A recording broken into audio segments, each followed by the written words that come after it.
From CBS Washington, in color, Face the Nation, a spontaneous and unrehearsed news interview.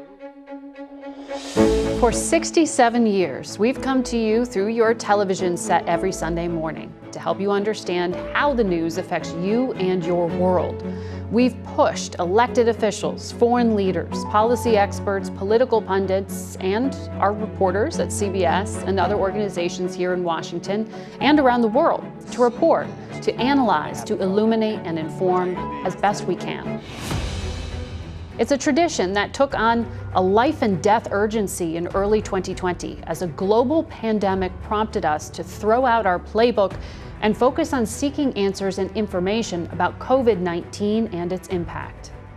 Our weekly broadcast became an hour-long public service announcement filled with prescient predictions. The best case scenario is we look back a month from now and we say to ourselves, wow, we overreacted. It wasn't as bad as we thought it was going to be, but this is a once-in-a-generation pathogen. We have never seen anything like this before in modern times.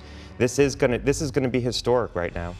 As we sought answers to questions about why and where our government failed, in the hopes that our efforts could help make a difference. You say the CDC, which is supposed to be the gold standard public health agency, doesn't have an operational capability to manage a crisis of this scale. So if the CDC doesn't, who does?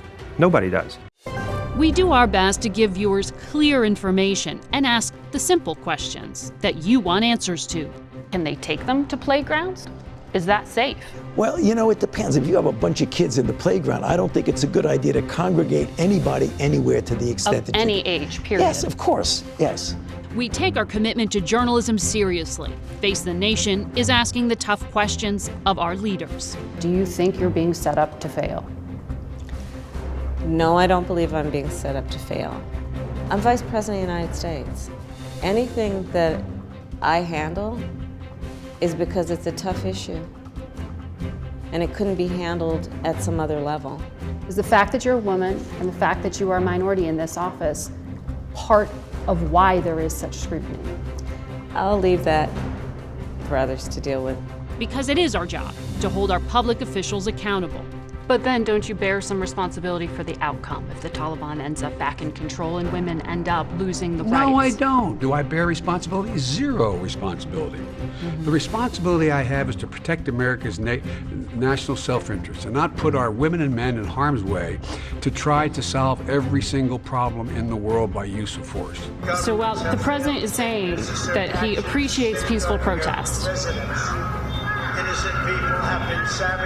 around the same time, well, 6 minutes difference. Right. Around the same time, the area is being cleared of what appear to be peaceful protesters using some force.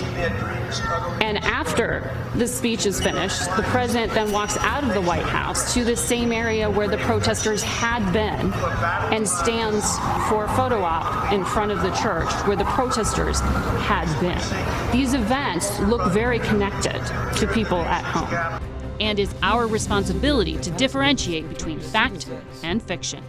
But I'm talking about the video that was shown in households around this country. When they turned on the evening news, they saw you stand there while those protesters were being beaten. Do you understand why that hurt Turkey? I wasn't standing there.